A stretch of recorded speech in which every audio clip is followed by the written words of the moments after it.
Tunggal kali tiga Sugeng Rawuh dan Bincang MPK. Yuk kembali lagi bersama saya Tabri sebagai host yang akan mengupas tuntas tentang organisasi di SMA Negeri 3 Pekalongan. Let's check our knowledge, your understanding. Oke teman-teman, narasumber selanjutnya adalah perwakilan dari Rohani Islam yang akan membawakan tema Bismillah bersama hijrah. Oke, coba dong boleh perkenalan diri terlebih dahulu.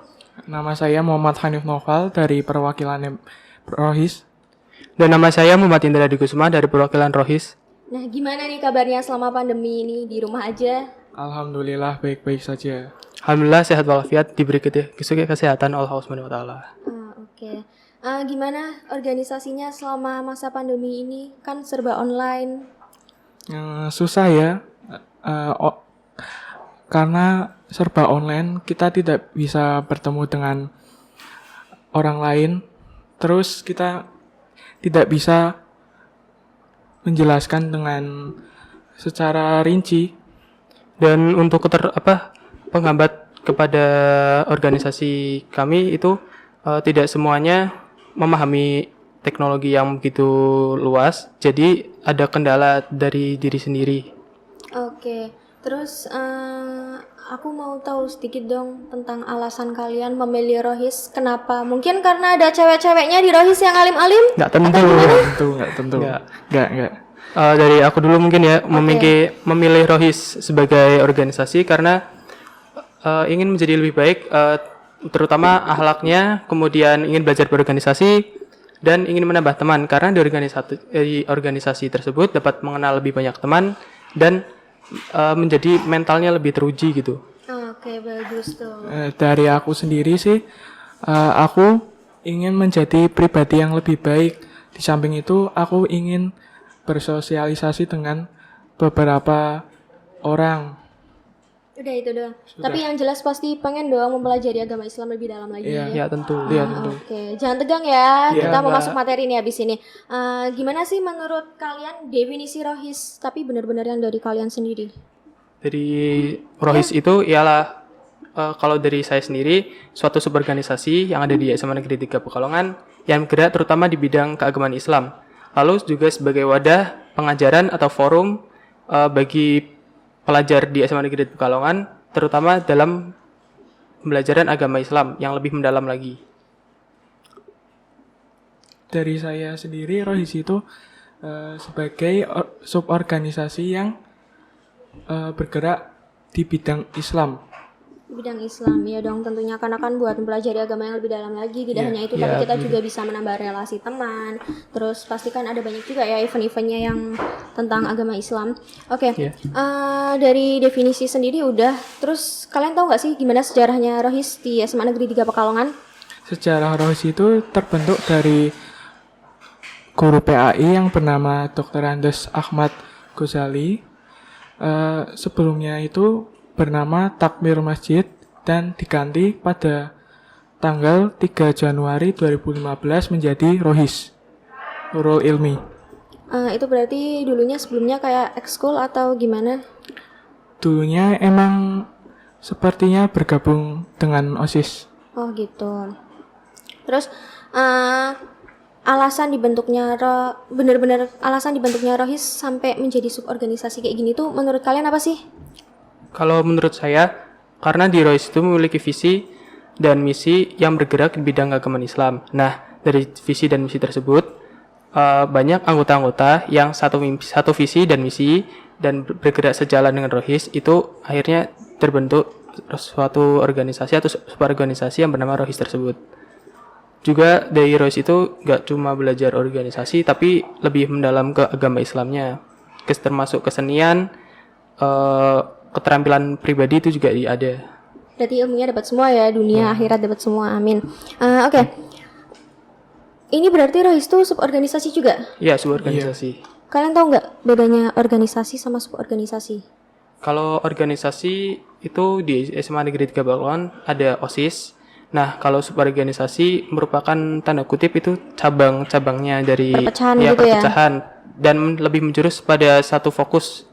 Kalau Rohis kan ke bidang tertentu ya.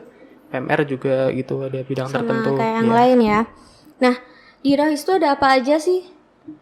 Di Rohis sendiri kita ada event-event seperti DAAT, Nisfu Sya'ban, 10 Muharram, dan event-event mingguan seperti sholat Jumat, keputrian. Boleh dong, aku pengen kalian jelasin yang ada di Rohis, tapi mulai dari strukturnya, terus event-eventnya. Jadi kalian coba jelasin dari strukturnya dulu gimana? Kalau strukturnya, pertama pelindung pertama kepala sekolah. Untuk pembinanya ada Ibu Malikus Solehah.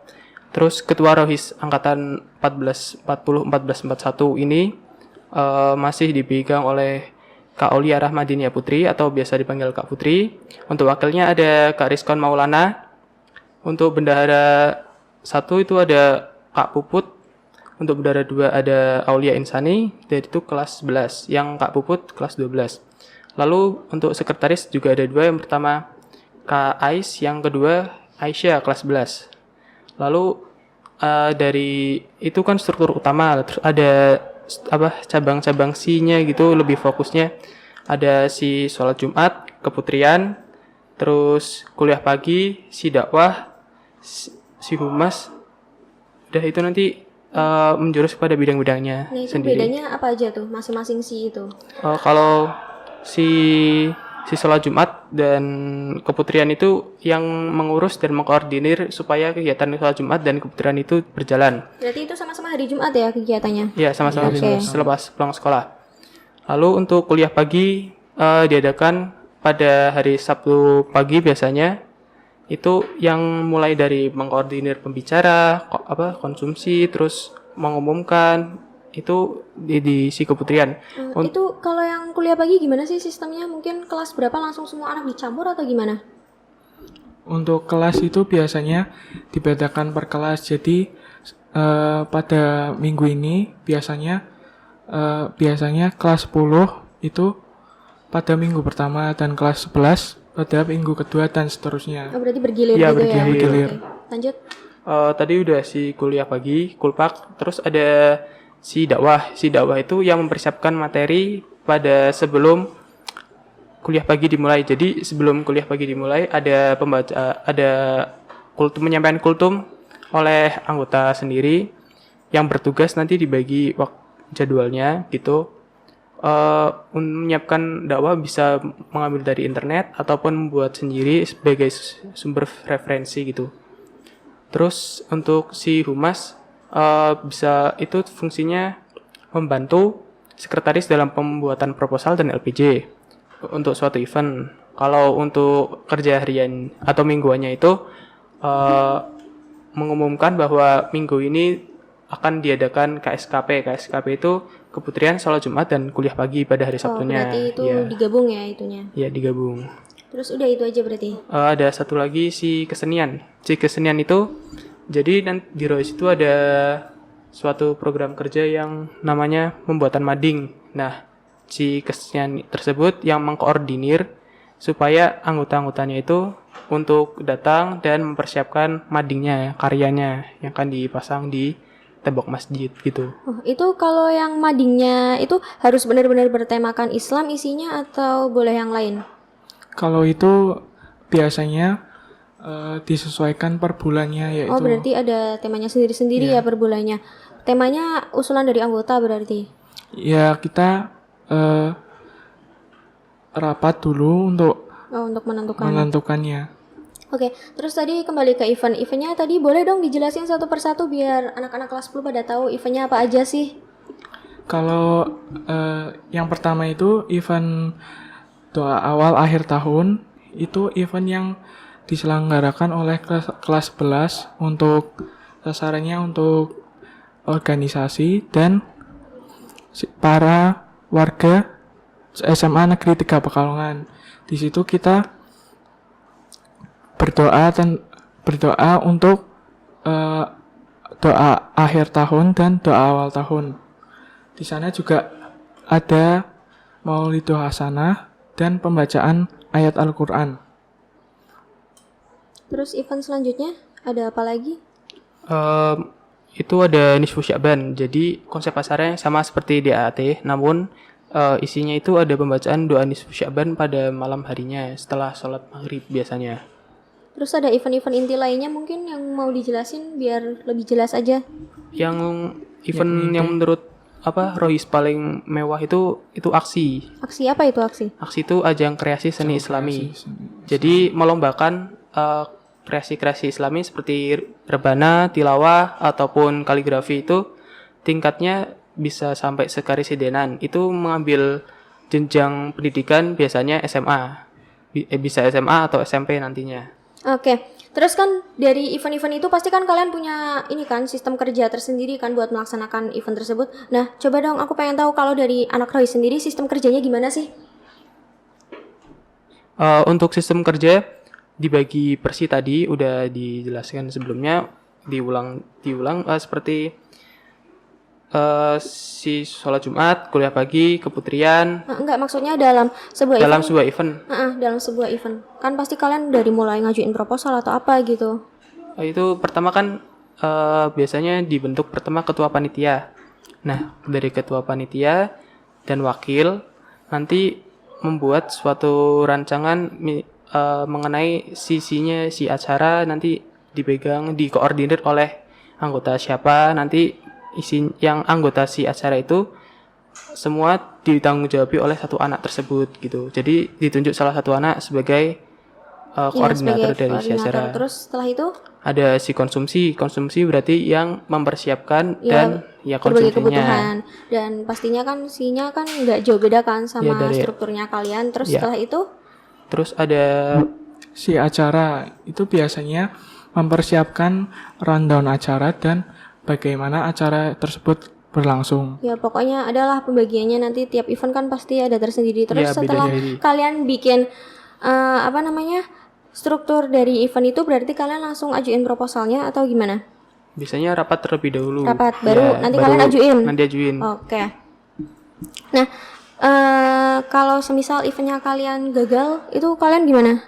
Misal karena nggak diterima gitu proposalnya, kalian mau gimana? Sedih lah. Sedih. Ya. Nah, itu ada solusinya nggak? Kalau suatu event nggak terlaksana? Kan pastinya sebelum event terlaksana itu dipersiapannya matang-matang ya. Berarti dari mempersiapkannya itu sudah harus benar-benar niat dari awalnya. Semua keperluannya udah dipersiapkan gitu. Nah, nih ngomong-ngomong masalah niat atau enggaknya, berarti buat anak-anak kelas 10 yang sebelum masuk Rois harus benar-benar niat ya, benar-benar dari keinginannya dia sendiri, bukan ikut-ikutan temen. Iya, dari hati nurani. Ada nggak syarat atau kriteria untuk masuk Rois? Sebenarnya tidak ada sih, cuma kita harus niat dari diri sendiri untuk kita bisa berorganisasi secara lebih dewasa dan kita bisa bersosialisasi dengan siapa saja. Kan juga di organisasi itu mengajarkan kita keakraban bersama teman, melatih mental untuk misal ketemu banyak orang lah di organisasi tersebut. Banyak sekali dampaknya kepada diri kita sendiri dan bisa dibawa ke luar sekolah ataupun eksternal untuk mengabdi kepada masyarakat. Nah, itu dampaknya buat diri sendiri ketika masuk Rohis itu apa? Bisa dia Kak Hanif. Itu dampaknya bagi diri kita sendiri bisa mendapatkan ilmu dunia akhirat untuk kita mempersiapkan ilmu tersebut. Ilmu tersebut dipakai untuk pada zaman ini yang tidak jelas dan kita bisa mengabdi ke masyarakat dengan ilmu yang kita dapatkan. Misal kita mendapatkan ilmu di Rois itu ada bina tahsin seru. Nah, di tahsin BTS atau disingkat BTS itu kita diajarkan untuk bagaimana makharijul huruf atau pengucapan yang benar dalam membaca Al-Qur'an. Nah, itu bisa diterapkan kepada masyarakat. Misal ke TPK gitu, menyalurkan ilmunya. Jadi kan bermanfaat juga ya ilmunya buat orang lain. Iya, benar banget. Terus kan di Rohis ada rapat juga ya. Kalian kalau rapat biasanya hari apa? Biasanya rapat itu hari Kamis dan biasanya yang dirapatin itu tidak tentu. Bisa saja kita rapat tentang event-event, bisa saja kita rapat tentang evaluasi, bisa saja kita rapat tentang games atau materi. Berarti tergantung nanti ya. Iya, Per minggunya pasti beda-beda ya. iya beda-beda. Tergantung yang akan dilaksanain selanjutnya apa. Nah, itu kalau rapat wajib di sekolah nggak sih? Atau kalian mungkin sering rapat di luar? Kalau rapat Rutin di kalau sekolah rutin biasanya. di sekolah biasanya. Kalau selepas rapat sekolah. event bisa di sekolah, bisa di rumah Suatu anggota suatu ditunjuk gitu. Wajib nggak rapat buat tiap anggota? Untuk menghadiri rapat rutin Iya. dan rapat itu wajib sih, biar dari dirinya sendiri itu mengetahui apa sih yang lagi dibahas di organisasinya, biar nggak ketinggalan dan juga tidak pasif gitu. Berarti ini anak 2 ini harusnya aktif dong di Rohis. Subhanallah, ya. Iya. Lumayan. Subhanallah, oke. Nah, kalian sendiri kan di Rohis kan berarti Rohis kan bergerak di bidang keagamaan Islam. Iya. Terus otomatis kalian harus mencontohkan, iya nggak, Iya, kepada anak-anak lain bahwa gini loh caranya menjadi anak yang bener lah, yang soleh lah. Nah, itu berat nggak sih buat kalian? Karena kan dalam organisasi sama di luar organisasi pastinya beda kan? Iya, Kalian. beda sekali. Nah, itu gimana mental kalian sendiri? Kan pertama sentimen dari masyarakatnya sendiri menganggap iya. kita gimana gitu lah. Itu ada tekanan batin tersendiri kalau menurut saya. Terus juga mungkin ada yang teman-teman yang dulunya bergaul sama kita itu mulai ditinggalkan atau nanti merasa sakit hati kan gak enak sendiri di sendiri gitu. Itu aja tekanan batin aja. Nah, terus solusinya gimana tuh? Kalian biar walaupun kalian masuk Rohis, kalian tuh jangan sampai ternyata cuma di dalam Rohis doang kayak gitu. Ada nggak solusinya? Biar kalian emang benar-benar bisa menerapkan.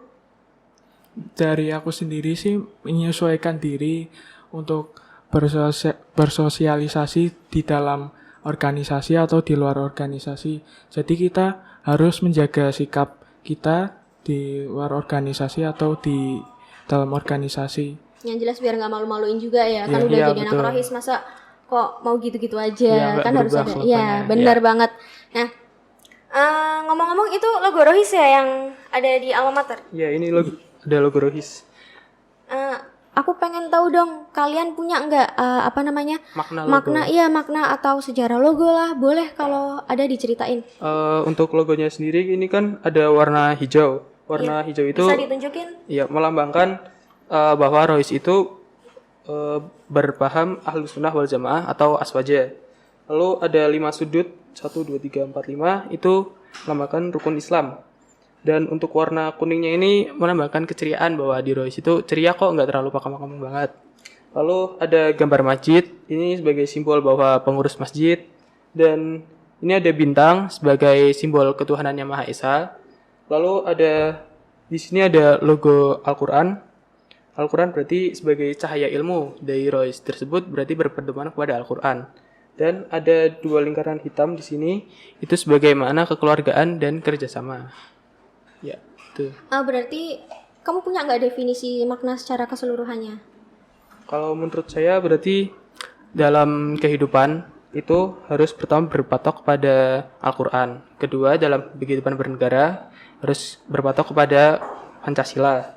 Dan untuk lambang masjidnya sendiri kita lebih mendekatkan diri kepada Allah SWT dengan ketika kita memiliki masalah kita serahkannya pada Allah dengan berikhtiar lalu bertawakal. Itu menurut saya. Oh ya, terus kan kalian tadi juga banyak banget ya event Rohis yang ini loh, yang mengabdi sama masyarakat di luar kan. Iya. Nah, itu kalian gimana sih cara kalian mengimplementasikannya itu? Tadi kan belum sempat dibahas banget kan tentang implementasinya. Itu gimana?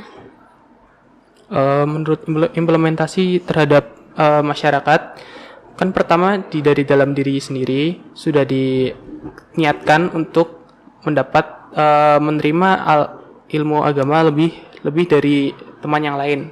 Nah, dari situ bisa kita terapkan dari pertama dalam diri kita sendiri, lalu ketika kita terjun ke masyarakat, kita bisa menggunakan ilmu tersebut supaya bermanfaat tidak hanya dalam diri sendiri dan untuk orang lain gitu.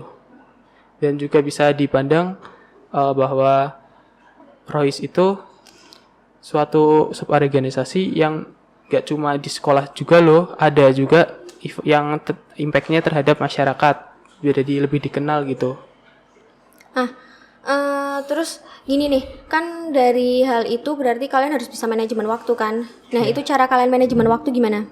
Itu dari kesadaran diri sendiri sih. Misalnya kita bisa meluangkan waktu untuk organisasi dan keluarga kita. Misalnya kita lebih mementingkan keluarga yang sakit ketimbang organisasi, itu tidak apa-apa karena Emang gawat darurat gitu ya? keluarga kita lebih penting daripada organisasi. Tapi kalau kamu misalnya gabut atau apa, mending bisa Tetap ikut aja. tetap ikut. Karena kan tergantung prioritas sebenarnya ya. Iya. Berarti tergantung masing-masing individu. Nah, kira-kira gimana ya biar anak kelas 10 yang nantinya mau daftar rohis biar bisa mencontoh kakak kelasnya.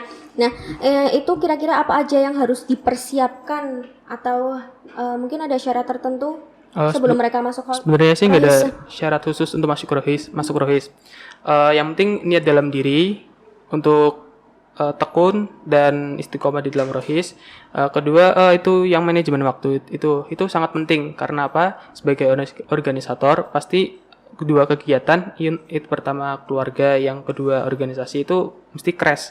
Itu susah banget. Jadi persiapkan manajemen waktu yang baik, kedua niat, dan ketiga itu sungguh-sungguh dalam melakukannya. Karena kan itu harus bertanggung jawab juga ya atas Iya. segala sesuatunya. Nah, rohis sebelum dibentuk tuh kan pasti kan mungkin baru diajuin dulu kan pertamanya atau gimana gitu. Pasti kan nggak mungkin tiba-tiba jadi rohis. Iya. Nah, aku pengen tahu kenapa sih kita dalam membentuk suatu perkumpulan harus memperhatikan spesialisasi suatu bidang atau emang mau fokus di bidang itu. Nah, itu alasannya kenapa sih? Kan pertamanya dibentuk oleh seorang guru PAI pada yang masa lampau, itu tuh memiliki visi misi yang bergerak di bidang keagamaan.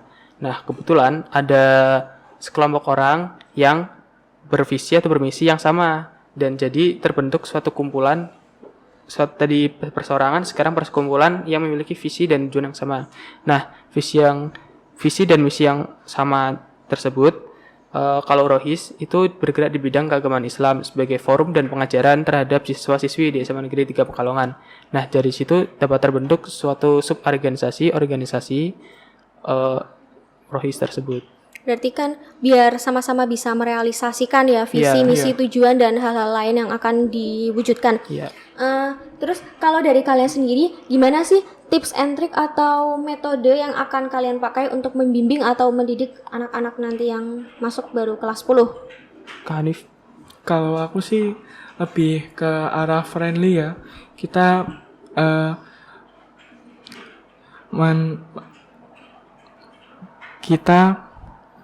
Memberi Ayo, contoh, enjoy aja. memberi contohnya Memberi kepada adik contoh kelas dengan ke adik cara kelas. yang friendly, ramah, tidak ada sekat gitu. Ya walaupun ada sih antara putra dan putri gitu kan. Tetap ada dindingnya Ya tetap ada dindingnya, asal masih dalam batas sopan gitu. Supaya enak aja ngobrolnya, diskusi, sharing itu biar nggak ada canggung gitu. Berarti kalau kalian lebih ke melepas dinding tersebut, yang penting kita bisa sama-sama mewujudkan sesuatu tanpa harus ada konflik atau apa gitu ya. Iya. Oke. Seru nggak sih jadi anak rohis tuh? Suka dukanya gimana sih? Kalau sukanya itu kita bisa mengenal lebih banyak orang dan kita bisa Memperdalam agama juga dalam dong. agama ya. Kalau dukanya sih ya gitu, kita capek mengurus organisasi, belum tentu kita bisa Ya, mengurus gimana? organisasi Bagi dengan waktu. baik gitu. Oh gitu. Kalau dari kamu sendiri mungkin gimana? Kalau Suka sukanya lebih banyak teman ya, lebih enjoy gitu, menikmati hidup, nggak nolep gitu istilahnya. Kan mungkin ada beberapa orang yang tipenya itu suka sama keramaian dan sama yang tidak, itu pribadi masing-masing. Nah, untuk dukanya kadang agak gimana kadang agak gitu sih? gimana gitu, perbedaan pikiran sih yang Iya. susah antara cowok dan cewek Soalnya gitu. kan apalagi ini juga menyangkut agama juga ya. Iya, Jadinya sensitif, kan kadang, agak sensitif. agak sensitif bener banget. Terus dari situ pasti kalian juga punya banyak banget dong pengalaman selama di Rohis, apalagi kan event kalian kan benar-benar bertemanya kan sosial tapi yang tetap harus memperhatikan agama. Iya. Nah itu apa aja sih pengalaman yang kalian dapetin selama kalian ada di Rohis? Untuk DAT tahun kemarin, untuk mulai awalnya itu DAT tahun kemarin berarti tahun 2019. Iya. Itu menjadi panitia tapi belum terlalu bidang diberi tugasnya itu belum sepenuhnya kepada kita masih membantu pada kakak kelas, masih mencontoh gitu. Nah dari event tersebut bisa belajar, oh jadi kalau si ini seksi bidang ini dalam suatu event itu harus mengerjakan ini, kalau si yang lain berbeda lagi. Terus untuk event halal bihalal atau semoga bersalawat itu beda sendiri. Ada alumni juga yang datang soalnya lebih mengakrabkan diri lagi. Dari tadi kan kayaknya kita bahasnya udah terlalu formal banget ya. Iya. Coba kalau semisal Rohis punya ini nggak sih semacam tagline atau apa gitu? Bisa Kak Hanif jelaskan? Lelahmu menjadi lelahku. Nah, coba itu aku pengen tahu kalian jelasin maknanya tuh apa dan kenapa sih kok tagline-nya harus kayak gitu? Yang pasti kan lelahmu menjadi lelahmu. Lelahmu itu berarti kan terhadap diri kita sendiri. Pasti lelah dalam berorganisasi, tapi tidak apa-apa karena dari lelahmu itu menjadi lelah karena kepada Allah. Wujud cinta wujud kita cinta kepada kepada Allah. Jadi kayak ikhlas kepada Allah gitu. Bekerja demi Allah gitu. Berarti kita harus melakukan segala sesuatu dengan niat tapi benar-benar yang hanya Allah semata ya, karena melakukan segala sesuatu untuk Allah. Nah, di Rohis tuh kalian pernah ikut lomba nggak?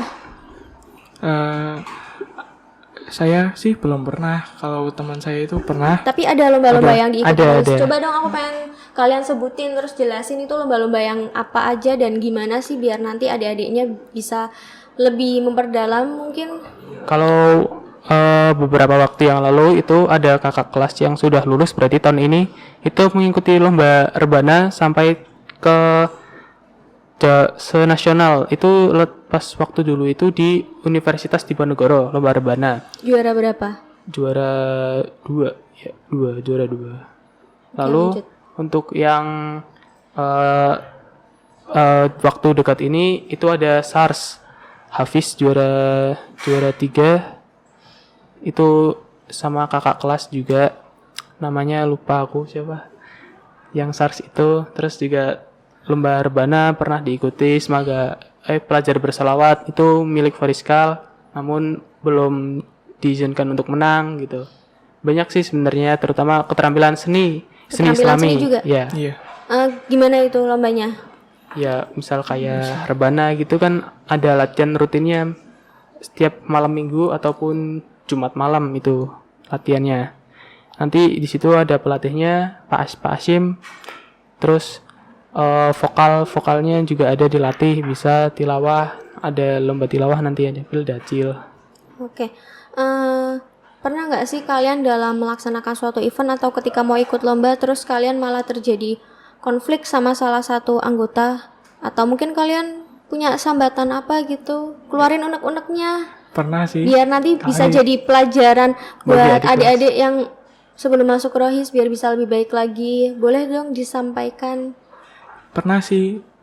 Kalau unek-unek saya itu mesti perbedaan pendapat antara aku dengan orang lain.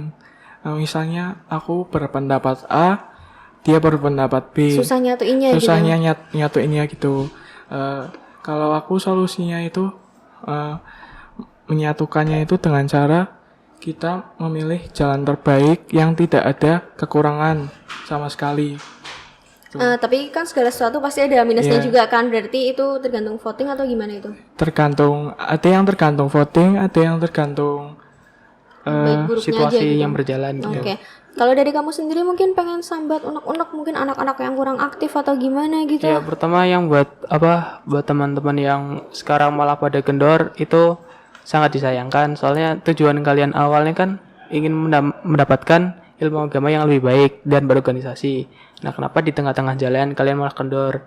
semangat lagi, ayo semangat lagi. Gaskan pokoknya ya. Iya. Oke. Jangan sampai kendor di tengah gitu. Eman-eman, capeknya nanggung gitu. Ada nggak solusinya kalau dari kamu sendiri gitu buat anak-anak yang sekarang jadi pasif? Ditanyain dulu masalahnya. Kalau misal masalah terhadap salah satu anggota yang aktif, itu didamaikan, mencari jalan tengah, tabayun gitu. Kalau misal ada masalah keluarga, bisa di sementara waktu ini nggak apa-apa, tapi cepat diselesaikan gitu. Supaya tidak mengganggu organisasi juga keluarga. Misal ada permasalahan keluarga tersebut gitu. Nah, pantas nggak sih menurut kalian kalau ada nih anak organisasi yang membawa masalah pribadinya ke organisasi? Tidak pantas. Kenapa? Karena itu masalahnya sendiri dibawa ke orang lain, terutama organisasi yang notabene banyak orang gitu. Formal gitu ya? Ya. Kalau dari kamu mungkin? Masalah pribadi dibawa ke organisasi itu ya tidak pantas, soalnya ketika kamu memiliki masalah ya berarti kamu juga harus bertanggung jawab terhadap masalahmu. Kalau masalahnya terhadap konflik internal organisasi diselesaikan bersama-sama, mencari jalan terbaiknya. Kalau terhadap misal eksternal sekolah ataupun eksternal organisasi, misal keluarga, teman lain itu boleh diselesaikan terlebih dahulu dan secepatnya gitu, supaya Jangan keterusan ya. Tidak molor-molor gitu masalahnya. Nah, itu ngomong-ngomong nih masalah konflik eksternal organisasi, pasti kan di tiap sekolah ada nih ya organisasi ini dengan yang konflik dengan organisasi itu. Nah, kalian gimana sih pendapat kalian sendiri kalau ada antara organisasi yang memiliki konflik mungkin hanya karena masalah sepele ataupun mungkin karena emang masalah yang berat? Gimana pendapat kalian sendiri aja? Kalau pendapatku, menurutku terjadi konflik atau selek gitu terhadap antar organisasi gitu kan. Pertama emang masalahnya itu pertama tidak terlalu sepele, tapi salah satu pihak itu dalam tanda kutip itu terlalu baper menanggapinya, terlalu serius. Nah, mungkin dari pihak yang lain itu cuma bercanda, tapi dia juga mungkin tidak mengenal batasan gitu. Jadi harus sama-sama jaga tutur kata, kan karena organisator di SMA 3 itu merupakan suatu keluarga gitu, saling membantu dan saling membutuhkan satu sama lain. Oke, kalau dari Hanif sendiri mau nambahin? Kalau aku sih itu salah satu proses dari mendewasakan diri kan, misalnya kita tidak terima dengan organisasi yang kita tidak suka, terus kita misalnya nesu lah gitulah, kita harus bisa mendewasakan diri dengan cara kita mencari jalan tengah Biar langsung ketemu terus di antara dua pihak. Iya, antara dua pihak biar nggak berlarut. Terus kan kalau kayak gitu berarti kan emang menandakan banget bahwa organisasi itu pasti didampingi sama formalitas kan ya. Nah, formalitas atau mungkin senioritas atau gimana gitu. Nah, kalau dari kalian sendiri suka nggak sih sama organisasi mungkin yang terlalu ketat gitu? Kalau aku sendiri tidak suka terlalu ketat gitu. Ya, tapi gimana ya, tetap menjaga batasan lah antar kakak kelas. Menjaga batasan, yang penting solidaritasnya aja ya dapat. Ya, solidaritasnya dapat, tetap menjaga itu antar misal kakak kelas dengan adik kelas, sopan santunnya itu jaga gitu. Kalau aku sih tidak suka ya, karena itu bisa membatasi diri kita sendiri dan misalnya teman-teman kita yang dibatasi karena suatu kekangan dari kakak kelas, kita tidak bisa berkreasi untuk diri kita sendiri dan orang lain gitu. Berarti kalau formalitas itu sistemnya boleh asalkan emang dipakai dalam waktu dan tempat tertentu, ya dengan itu yang tepat. Nah, cuma kan kita tetap harus fleksibel ya ketika kita di luar organisasi. Yang penting kita tidak sampai memburukkan nama organisasi kita sendiri. Tapi kalau untuk senioritas berarti kalian setuju tapi jangan dalam terlalu waktunya, jangan terlalu ketat karena kan kalau terlalu ketat itu sama aja membatasi ya? diri untuk berkreativitas. Oke. Terus juga aku nih dapat pertanyaan dari anak kelas 10 buat anggota Rohis Iya. yang isinya, Kak, kenapa sih event doa awal dan akhir tahun itu hanya untuk anak-anak tertentu? Mungkin dalam tanda kutip yang dimaksud organisator. Kenapa anak-anak yang selain organisator nggak disuruh ikut DAAT? Padahal kan katanya DAAT itu buat ini kan, buat pengembangan diri juga katanya. Coba dijawab kakak-kakak. Izin menjawab pertanyaan. Pertama, DAAT tersebut memang ditujukan kepada seluruh perwakilan organisator itu ketika acara telah berjalan. Nah, untuk kepanitiaannya itu memang sih kelas 11 dan kelas 10. Tapi mengingat dengan kondisi pandemi COVID-19 yang belum terlalu membaik, belum ada tren penurunan kasus, pasti sebelum suatu organisasi mengadakan event tersebut kan rapat dan konsultasi kepada pembina. Nah, ketika Kak Hanif selaku Ketua Panitia DAT tahun ini yang akan diselenggarakan insya Allah tanggal 20 Agustus nanti, setelah konsul itu mendapat arahan supaya dalam suatu acara perkumpulan tersebut ada kuotanya atau batasnya sekitar 25-30 orang. Juga tidak boleh berkerumun yang terlalu banyak kan di masa pandemi ini, dan tetap menjaga protokol kesehatan. Jadi sebenarnya untuk kelas 10 yang ingin banget menjadi panitia dalam DAAT supaya melatih kemandirian dan mengenal lebih dalam organisasi, Langsung gabung. ya langsung sebenarnya kakak kelas tuh juga mau adik kelas tuh biar bisa belajar gitu ya kan Kak. Iya. Tapi kan karena emang sasarannya buat organisator ya. Organisator juga kondisi yang belum memungkinkan untuk Iya, terlalu kalau untuk berbanyak. tahun ini berarti karena kondisinya belum memungkinkan. Iya. Tapi kalau untuk yang tahun-tahun sebelumnya berarti kan karena emang itu event sasarannya untuk anak-anak organisator. Iya. Berarti udah terjawab ya pertanyaan dari kelas 10. Terus kalian punya nggak sesuatu yang mau disampaikan lagi buat anak-anak kelas 10? Buat anak-anak kelas 10 gak apa gabung Rohis. Di Rohis tuh kakak kelasnya baik-baik kok, sumpah beneran baik-baik. Atau mungkin mau nyampein buat anak-anak semaga juga nggak apa-apa. Iya, kalau terutama untuk adik kelas dulu ya. Untuk misal yang mau bergabung, kita sangat welcome. Terutama kakak kelasnya tidak bercandanya itu masih dalam batas wajar kok, nggak terlalu lebih batas gitu. Juga dalam kegiatannya itu tidak terlalu ketat. Misal kan udah dibagi sisi bidangnya itu dalam strukturnya itu. Nah, nanti kalian kalau mengalami kesulitan bisa sharing atau bertanya kepada kakak kelas ataupun kepada teman sendiri gitu supaya lebih akrab gitu. Oke, ada lagi yang mau ditambahin atau mungkin Aku udah? pesan untuk seluruh warga SMA Negeri 3 Pekalongan untuk menjaga diri dan membatasi perkumpulan, karena di masa sekarang ini perkumpulan adalah hal yang berbahaya. Oke, udah cukup itu aja. Ya, cukup Nah, ya. oke teman-teman, gimana tuh tadi jawabannya? Pokoknya buat kalian yang mau masuk Rohis jangan takut, tapi kalian juga tetap harus memposisikan diri, karena jangan sampai kalian udah masuk Rohis malah tiba-tiba ternyata tidak mencerminkan anak Rohis sama sekali. Dan buat teman-teman semuanya yang lagi di rumah, pokoknya buat kalian tetap stay safe, stay at home, and stay healthy. Cukup sekian, dan mungkin kalian mau promosi Instagramnya supaya adik-adik bisa lihat Supaya adik kelas kegiatan. bisa dokumentasi kegiatan, bisa cek di rohisnurulilmi.smaga dan bisa cari di YouTube-nya juga ada.